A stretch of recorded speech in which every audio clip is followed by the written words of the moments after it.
Para mí, ser humano es ser contradictorio. Y me parece como no hay nada más exciting para mí que el cambio y que la transformación.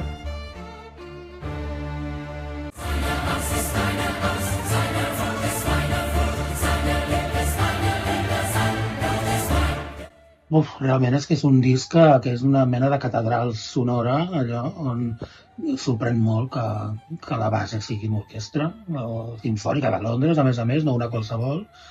Apropa molt el que és la música clàssica i ajuda molt a que persones que no escolten música clàssica puguin sentir cançons d'altres estils.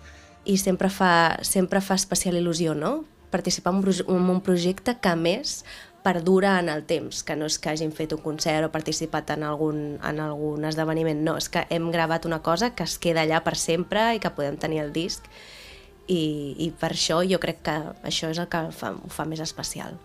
Sobretot és sorprenent per un artista que està en el mig del mainstream, no? Sí. Que molta gent la pot tenir al cap associant-la a cançons com Despetxar, per exemple, que és supercomercial.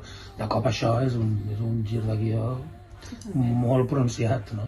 Ara, a aquestes alçades, diguéssim, en el segle XXI, és molt difícil fer coses noves, perquè ja està tot fet, està tot inventat, però el que no se'ns està acudint és potser agafar tots els elements que ja tenim i combinar-los per fer coses noves, i potser la innovació ara passa per aquesta combinació de diferents coses en lloc de crear una cosa totalment nova.